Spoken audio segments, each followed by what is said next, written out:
Bonjour à tous, j'espère que vous allez bien. Merci Joanne pour cette petite présentation. Je ne m'attendais pas à ce que vous alliez me présenter comme ça. Mais en tout cas, je suis heureux d'être avec vous ce matin. J'espère que vous aussi vous êtes heureux. Oui. Et que vous avez passé une bonne semaine. Mais en sachant que même si vous avez passé une mauvaise semaine, gloire à Dieu parce que vous êtes ici ce matin et le Seigneur nous donne ses bénédictions. Le Seigneur nous aide. Vous savez, c'est un privilège de parler de la part du Seigneur, mais c'est aussi une grande responsabilité. C'est vraiment une grande responsabilité. Et ce qui est intéressant et ce qui est grandiose avec le Seigneur, c'est que quand on étudie et quand on va parler de sa part, le Seigneur instruit bien sûr ceux qui écoutent, mais nous instruit nous-mêmes. Parce que j'ai la pleine conviction, et j'espère que vous avez aussi la pleine conviction, que quand le Seigneur parle à travers son esprit, nous sommes nous-mêmes instruits. Oui. Et ce matin, j'ai envie de parler d'un texte très important et très connu, mais vraiment très important, qui se trouve dans le livre d'Apocalypse, le chapitre 3, les versets 14 à 22. Je ne sais pas, est-ce que vous avez vu de quoi nous allons parler? La lettre envoyée à l'église de Laodicée. Donc, j'aimerais premièrement regarder avec vous quelques prérequis pour s'attaquer déjà à ce texte-là. Donc, les églises de l'Apocalypse, les 7 églises de l'Apocalypse, sont tous des périodes de l'église de Dieu dans sa globalité. Elles étaient des églises qui existaient à l'époque où elles ont été écrites, mais ce sont aussi les périodes de l'église de Dieu dans sa globalité. De l'église primitive, avec les apôtres, jusqu'au retour de Jésus. Et chaque message avec leurs constats, leurs reproches, leurs éloges, sont pour les églises qui ont existé, mais aussi pour l'église de Dieu dans sa globalité. Et à travers l'histoire, on va voir que le Seigneur va parler avec ces différentes lettres pour faire un constat moral, physique, psychologique, mais surtout spirituel de son Église. Donc par exemple, nous avons l'église de Smyrne et l'église d'Éphèse et de Smyrne qui représentent cette partie de l'église à l'Antiquité. Pergame et Thyatire, c'est l'église au Moyen-Âge. Sardes, l'église moderne. Philadelphie, le post-moderne. Et enfin, Laodicée, l'église contemporaine. C'est-à-dire nous. Alors, il faut prendre à cœur ces différentes paroles de Jésus, car c'est une révélation. Apocalypse signifiant révélation. Souvent, on a tendance à dire que c'est l'Apocalypse de Jean. Ce n'est pas l'Apocalypse de Jean. Les premiers mots dans le livre, c'est Apocalypse de Jésus-Christ. C'est-à-dire révélation de Jésus-Christ qu'il a fait connaître. Alors, il est intéressant de prendre à cœur cette révélation. Et encore plus, le verset 3 du chapitre 1 d'Apocalypse nous propose de regarder ce livre car il dit « Heureux celui qui quoi? Celui qui lit et ceux qui entendent les paroles de la prophétie. » Et c'est tout. Et qui gardent les choses qui sont écrites car le temps est proche. Le temps est proche. Alors j'ai envie avec vous ce matin de nous arrêter sur cette lettre envoyée à l'église de Laodicée et de nous arrêter particulièrement sur les versets 14 à 16. Nous allons uniquement nous arrêter sur les versets 14 à 16. Et nous allons lire ensemble. Donc il est dit, écrit à l'ange de l'église de Laodicée, voici ce que dit l'Amen, le témoin fidèle et véritable, le commencement de la création de Dieu. Je connais tes œuvres, je sais que tu n'es ni froid ni bouillant. Puisses-tu être froid ou bouillant? Ainsi, parce que tu es tiède et que tu n'es ni froid ni bouillant, je te vomirai de ma bouche. Donc premièrement, ce qu'on peut relever ici, c'est que Jésus se présente. Comme toutes les églises, comme toutes les lettres qu'il envoie, Jésus se présente. Mais il ne se présente pas des mêmes manières. Il se présente de différentes manières par rapport à la situation de l'église. Je vais vous prendre un exemple. À l'église de Smyrne, où le Seigneur ne va faire aucun reproche parce que c'est une église qui souffre. Smyrne, c'est une église qui souffre. Le Seigneur, par rapport à la souffrance de Smyrne, va se présenter comme étant celui qui a vaincu la seconde mort. Et que la seconde mort ne va pas pouvoir avoir de l'emprise sur Smyrne. Voilà comment le Seigneur se présente, parce que Smyrne souffre. Ici, regardons comment le Seigneur se présente par rapport à la situation de l'église de Laodicée. Il se présente comme étant quelqu'un de vrai. Comme quelqu'un de vrai, parce qu'il dit qu'il est l'Amen. Amen, c'est ce qui ressort de ce qui est véritable, ce qui est vrai. Et il se présente comme le témoin fidèle et véritable. Donc le Seigneur vient dire à l'église de Laodicée, le Seigneur vient dire à nous ce matin, je suis authentique.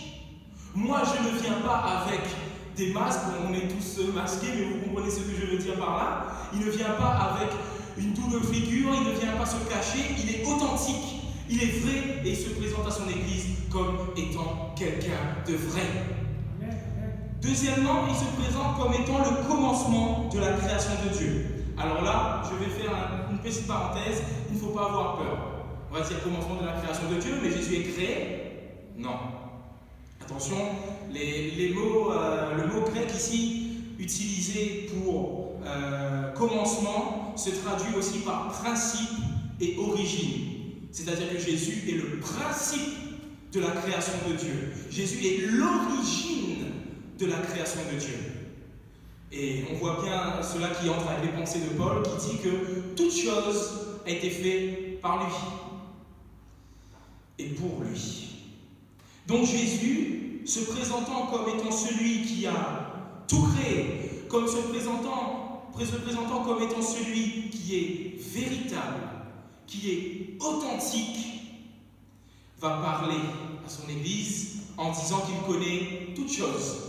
Il connaît les œuvres de l'Église, il connaît tout. Et ici, le constat est négatif. Il n'y aura aucun éloge pour l'Église de Laodicée. Aucun éloge. Est-ce que cela veut dire que Laodicée n'a rien de bon? Est-ce que cela veut dire que tout est mauvais? Non. Ici, le Seigneur ne... J'aimerais penser que tout n'est pas mauvais, mais il y a comme quelque chose d'urgent. La situation est urgente. Le temps, on a dit quoi? Le temps est proche. Il est urgent. Le Seigneur, c'est comme s'il n'a pas le temps de dire des éloges. Il faut regarder à ce que le Seigneur va dire. Et c'est pour cela qu'il va dire « Et du zèle et repens-toi » après.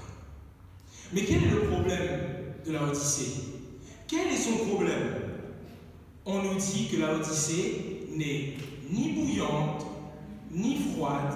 Elle est complètement tiède. Elle est tiède. Et parce que Laodicée est tiède, qu'est-ce qui se passe?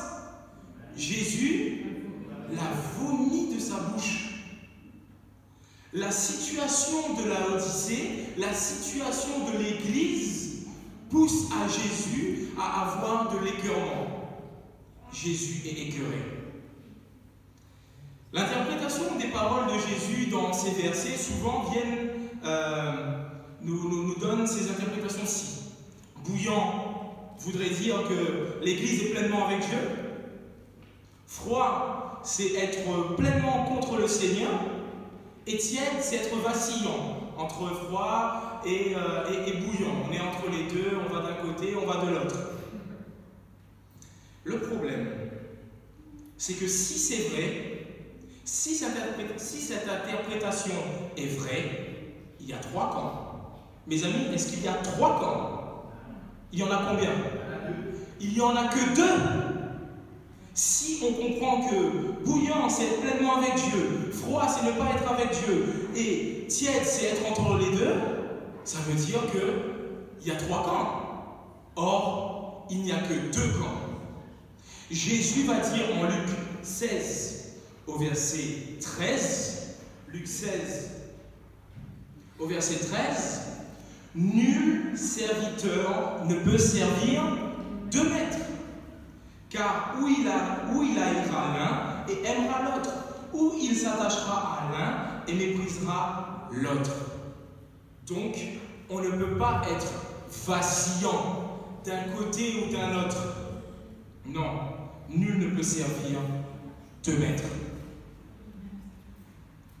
En plus de cela, l'Éternel va dire en Deutéronome 30, au verset 19, en donnant le choix à son peuple, il va dire: j'en prends aujourd'hui à témoin contre vous le ciel et la terre. J'ai mis devant toi la vie et la mort. 2. La bénédiction et la malédiction. 2. Choisis quoi? Choisis la vie. Donc ici, le Seigneur, quand il donne le choix, il ne dit pas soit choisis la vie, soit choisis le bien. Certes, il met le choix devant, mais lui, il te dit choisis la vie. Et ici, croire que le Seigneur nous dit, soit étant bouillant, soit étant froid, il dit choisis le bien ou le mal, ça ne correspond pas à ce que le Seigneur dit dans ses paroles avant. Cela ne correspond pas. Il serait étrange de penser que Jésus invite de choisir le reniement de Dieu. Jésus invite à choisir le bien. Jésus invite à choisir la vie. Alors comment comprendre les paroles de Jésus ici? Mes amis, je vais vous raconter l'histoire des eaux tièdes de Laodicée du 1er siècle. Laodicée est une ville qui est voisine de deux autres villes, celle de Colosse et celle de Hiérapolis. Et ces villes, comme nous actuellement, elles ont besoin d'eau. Elles ont besoin d'eau. Mais comme Colosse et Hiérapolis étant voisines de Laodicée, mais étant quand même un peu loin de Laodicée, Hiérapolis, elle possède des eaux, elle possède des sources. Et les sources de la ville de Hiérapolis sont des sources chaudes. Les sources de l'église de Hiérapolis sont des sources chaudes, avec des vertus, avec des bienfaits médicinaux. Colosse, elle, est une ville qui possède aussi des sources d'eau. Mais les sources d'eau de Colosse, elles sont froides. Et elles sont froides, elles sont pures, agréables, potables, procurant le plus grand bien. Laodicée, elle ne possède pas de source. Elle n'a pas de source d'eau qui est proche de la ville. La source d'eau la plus proche est loin, est très très loin. Et pour cela, Laodicée est obligée d'acheminer cette eau par des aqueducs. Et cette eau, quand elle est acheminée par des aqueducs, le soleil va taper sur cette eau, et l'eau, quand elle va arriver à Laodicée, elle va arriver, comment selon vous? Tiède. Cette eau qui arrive tiède à Laodicée, elle provoque l'écœurement des habitants. Cette eau est nauséabonde. Regardez, on aime boire de l'eau froide, on aime boire de l'eau très chaude pour aller avec le thé, etc. Mais de l'eau tiède, c'est pas très bon à boire. Et ici, Laodicée, elle ne possède que des eaux tièdes. L'eau chaude ou l'eau froide peut être bue. L'eau chaude ou l'eau froide est utile. L'eau chaude ou l'eau froide donne cette vertu, ce bienfait. L'eau tiède provoque l'écœurement. Encore plus, l'eau tiède provoque l'écœurement du Seigneur. Alors comment comprendre maintenant la situation de l'Église de Laodicée, de l'Église contemporaine? On peut voir qu'il n'y a pas de problème de doctrine. Le Seigneur, dans notre lettre, va dire qu'il y a l'enseignement de Balaam, il y a l'enseignement de Jézabel, il y a l'enseignement des Nicolaïtes. Est-ce qu'il est question de ça? Il n'est pas une question de doctrine. Il y a une question d'état pur. Un problème de fond. Alors que l'eau chaude est utile, alors que l'eau froide est utile, la Odyssée tiède est inutile. Et inutile. Elle ne fait rien dans l'utilité, dans l'œuvre que le Seigneur lui a donnée. Cela n'est pas utile. Et cela, cet état non actif de l'Église de la Odyssée provoque l'écœurement de Jésus. Mes amis, j'aimerais vous poser une question personnelle que nous devrions nous poser tous. Où étions-nous pendant le confinement? Avons-nous aidé ceux qui avaient besoin d'aide? Besoin d'écoute? Besoin de parole?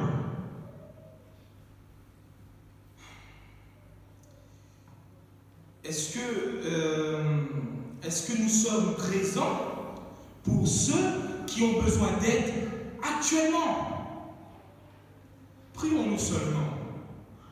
Mais mes amis, nous pouvons être la réalisation de la prière de celui qui prie ou de nous-mêmes qui prions pour cette personne. Le Seigneur peut faire en sorte que nous soyons cette réalisation même. Alors oui, prions, mais surtout agissons. Amen. Le Seigneur fera le reste. Pourquoi ne faisons-nous rien?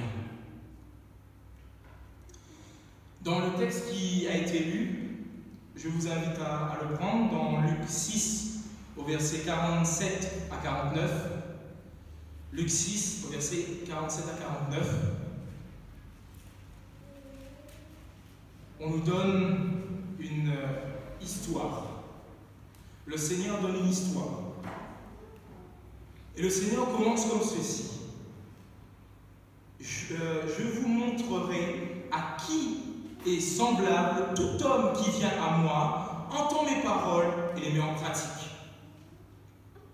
Il est semblable à un homme qui, bâtissant une maison, a creusé profondément et a posé le fondement sur le roc.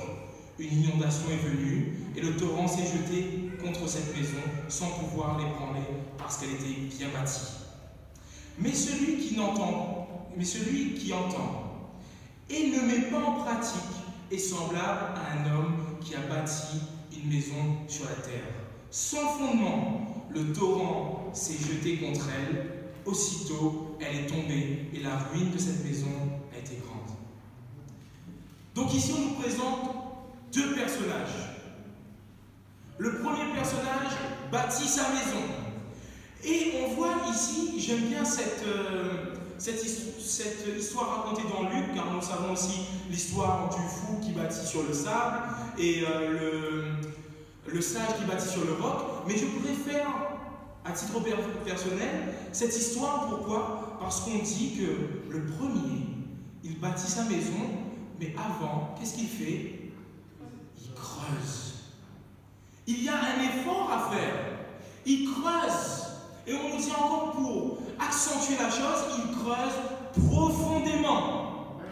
Jusqu'à arriver sur quoi? Sur le roc. Il creuse profondément. Il arrive au roc. Il pose le fondement de sa maison sur le roc. Le deuxième personnage, il bâtit sa maison sur la terre, sans fondement. La tempête arrive. La première maison reste. La deuxième tombe. Mes amis, je pense que la Odyssée, dans le contexte où Jésus parle, la Odyssée n'a pas creusé assez profondément. La Odyssée n'a pas creusé assez profondément. Ce qu'on peut remarquer dans cette histoire, c'est qu'on a l'impression que les deux personnages bâtissent sur la même terre, le même terrain. Ce n'est pas une histoire de terrain. Ce n'est pas une histoire d'emplacement, c'est une histoire de fondation. Le premier personnage, lui, il creuse. La deuxième est sur le même terrain, il pose uniquement sa maison. Mes amis, est-ce que cela veut dire qu'on peut être dans l'église sans avoir creusé profondément? On peut être dans les bancs de l'église sans avoir creusé profondément pour mettre notre maison sur le roc. Cette personne-là était pourtant, comme j'ai dit, dans le même terrain, dans la même église. Il peut y avoir quelqu'un qui a posé sur le roc, qui a creusé, et quelqu'un qui a juste mis sa maison, voilà, sur la terre. Il n'est pas allé au bout des choses. Il n'a pas creusé profondément. Avons-nous, mes amis, creusé assez profondément? Nous pouvons être dans cette église sans l'avoir fait. Jésus dit, sois bouillant, sois froid, mais surtout pas tiède. Sois utile. Fais quelque chose